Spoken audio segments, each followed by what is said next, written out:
भगवान की जय।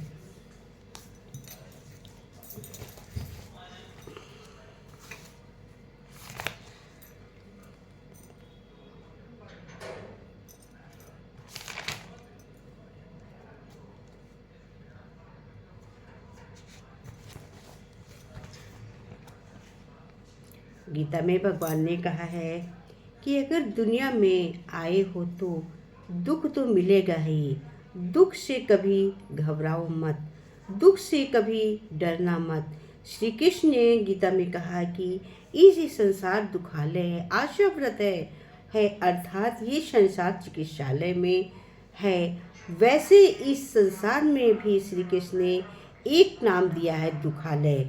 जहाँ पर दुख मिलता है, सुख तो यहाँ हर किसी को जीवन में आता ही है, लेकिन अगर दुख आया तो सुख भी आएगा। इसलिए दुख से कभी डरना नहीं चाहिए, क्योंकि ये संसार है, ये संसार दुखालय भी है, आशाव्रत भी है।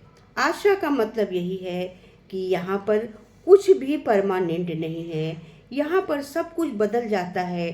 दुख सुख में, सुख दुख में बदल जाता है, सम्मान अपमान में, अपमान सम्मान में बदल जाता है, खुशी दर्द में, दर्द खुशी में कभी भी बदल जाती है, जीत हार में, हार जीत में। यहाँ कभी भी कुछ भी बदल सकता है, कुछ भी परमानेंट नहीं है। हम भी परमानेंट नहीं हैं, इस हमसे जुड़ी चीज़ यहाँ पर परमानेंट नहीं, क्योंकि ये संसार आशाव्रत है, शाश्वत है नहीं। यहाँ पर सब कुछ बदलने वाला है, ये कुछ भी परमानेंट नहीं रहेगा, तो आपका दुख भी परमानेंट नहीं रहेगा। इसलिए दुख से कभी डरना नहीं चाहिए। गीता का ये उपदेश हजारों साल पुराना है, लेकिन आज भी नए से नया पूरे विश्व में गीता का सबसे ज़्यादा पढ़ा जाने वाला ग्रंथ माना गया है। श्री भगवद गीता के इस उपदेश को ठीक से समझ लेना हमारी जिंदगी बदल जाती है। हम जो कुछ ज़िंदगी में चाहते हैं वो हासिल कर सकते हैं। अपने जीवन की हर समस्या से का एक पल में बाहर आ सकते हैं। श्री भगवद गीता के इस दिव्य उपदेश को हमें बार बार सुनना चाहिए, हर रोज़ सुनना चाहिए। जब भी जीवन में कोई चिंता परेशानी आए तो एक बार उपदेश अवश्य सुन लेने।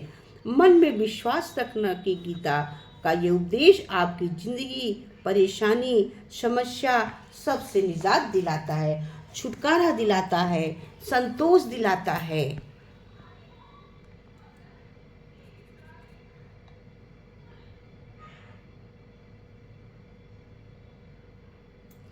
कृष्ण जी ने कहा है कि क्वालिटी चुने, क्वांटिटी नहीं, कि क्वांटिटी मत चुनिए, किसी चीज़ की क्वांटिटी को नहीं चुनना चाहिए, उसकी हमको क्वालिटी चुननी चाहिए। कृष्ण ने कौरवों और पांडवों दोनों में किसी का भी विनाश चाहते थे।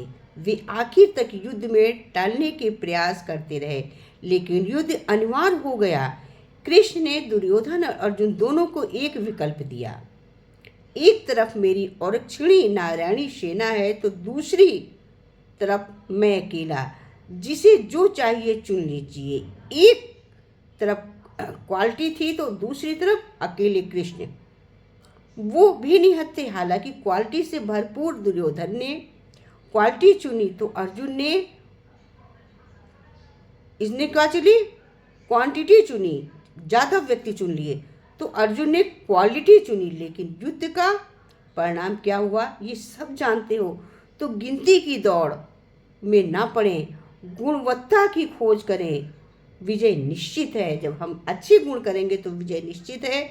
अगर हम क्वांटिटी देखेंगे, मात्रा देखेंगे कि हम लोग ज़्यादा है जीत लेंगे, ऐसा नहीं है। हम क्वालिटी देखें कि क्या चीज़ वाकई में अच्छी है।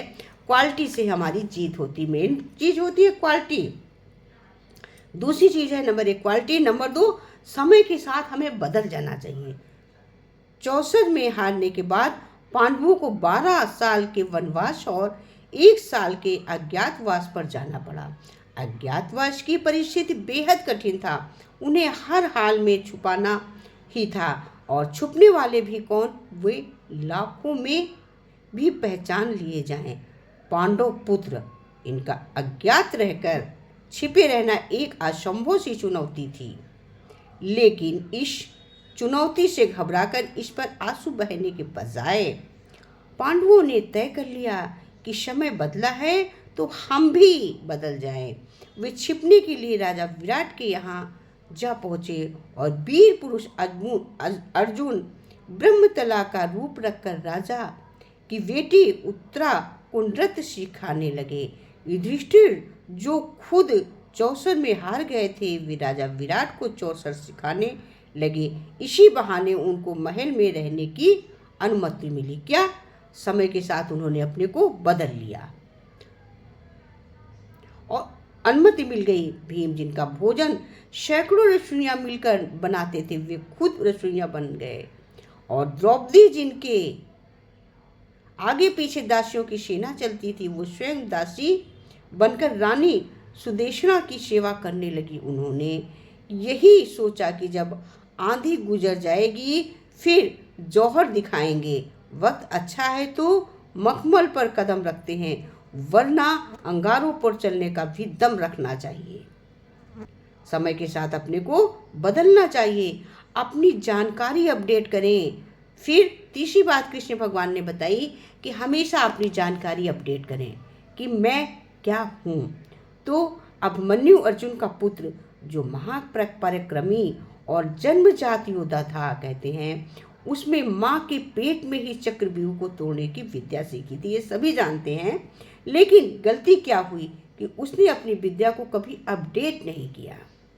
उसने जितना सीखा उसी पर रुक गया, शिक्षा पूरी नहीं की। परिणाम ये हुआ कि वो चक्रव्यूह तोड़कर उसमें प्रवेश तो कर गया, लेकिन वापस जीवित नहीं लौट पाया, क्योंकि उसमें वापस लौटने का पाठ कभी पढ़ा ही नहीं था। इस तरह संभावनाओं से भरा हुआ एक तेजस्वी युवक अकाल मृत्यु के अंधकार में खो गया, सिर्फ इसलिए कि उसकी जानकारी अधूरी थी। अधूरी जानकारी में हमें कोई अपडेट नहीं करना चाहिए, आगे नहीं बढ़ना चाहिए बिना जानकारी के। जब हमें किसी चीज़ की जानकारी हो तभी हम उसमें बोलें। नंबर 4, हमें महत्वाकांक्षा लालच के बीच अंतर क्या है? महत्वाकांक्षा और लालच में क्या अंतर है? आप बहुत बड़े आदमी बनना चाहते हो, बहुत पैसा कमाना चाहते हो, शोहरत पाना चाहते हो, तो ये महत्वाकांक्षा है। लेकिन ये सब अगर आप किसी का एक मार कर करना चाहते हो तो ये लालच है। महत्वाकांक्षा जितनी अच्छी चीज़ है, लालच उतनी ही खराब चीज़ है। चक्रवर्ती सम्राट बनना अच्छा है, पर सिर्फ हस्तिनापुर, लेकिन उसे निभाना कठिन है। उसने अपने, क्योंकि अब हस्तिनापुर के राजा ने अपने ही भाइयों को मारना चाहा, पांडवों को 5 गांव देने से भी मना कर दिया। फिर भी हस्तिनापुर का वो राजा जो जमीन पैर फिसल जाए, कुरुक्षेत्र को धूल लौटते हुए मारा गया। इसलिए महत्वाकांक्षा का लालच हमें नहीं करना चाहिए। अपनी अपडेट खुद करें, समय के साथ बदल जाएं। हम क्वालिटी को चुनें, क्वांटिटी को नहीं। हमें क्वालिटी चुनेंगे तो अच्छा है, क्वांटिटी चुनेंगे कम ज़्यादा। हाँ, ये ज़रूर कहते हैं कि, क्योंकि कहते हैं कि जब हम क्वांटिटी नहीं चुनेंगे, क्वालिटी चुनेंगे तो हमारी जीत होगी। क्योंकि क्वालिटी ही अच्छी होगी तो एक से, जैसे कि सत्य और असत्य, सत्य और असत्य एक बार गंगा नहाने गए, दोनों ने अपने कपड़े निकाल के रखे, सत्य और असत्य नहाने चले गए। और जब नहा के असत्य पहले आ गया, उसने सत्य के कपड़े पहन के चला गया। अब सत्य ने तो असत्य के कपड़े पहने नहीं, वो बेचारा ऐसे ही निर्वस्त्र हो गया।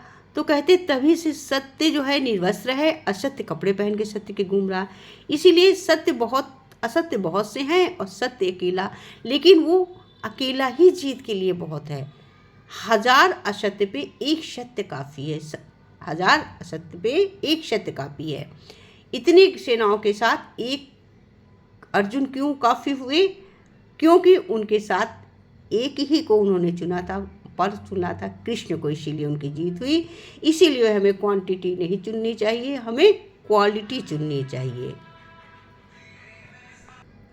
ओ मेरी नैया लगा दो पार कन्हैया, मेरी नैया लगा दो पार, नैया लगा दो पार कन्हैया मेरी नैया लगा दो पार। इस दुनिया में चार चोरे, इस दुनिया में चार चोरे, काम क्रोध मद लोभ कन्हैया मेरी नैया लगा दो पार। इस दुनिया में चार चोर, काम क्रोध मद लोभ कन्हैया मेरी नैया लगा दो पार। नैया लगा दो पार कन्हैया मेरी नैया लगा दो पार। धर्मी पार उतर धर्मी पार उतर गए, पापी तो गए मझधार कन्हैया मेरी नैया लगा दो पार। पापी तो गए मझधार कन्हैया मेरी नैया लगा दो पार। पार लगा दो नैया कन्हैया मेरी नैया लगा दो पार। डूब रही जीवन की नैया, डूब रही जीवन की नैया, तुम्हें हो पतवार कन्हैया मेरी नैया लगा दो पार। अरे तुम ही तो पतवार कन्हैया मेरी नैया लगा दो पार। पार लगा दो कन्हैया मेरी नैया लगा दो पार। नैया लगा दो पार कन्हैया मेरी नैया लगा दो पार। बोलो कृष्ण भगवान की जय, गीता भगवान की जय। हरि ओम तत्सत।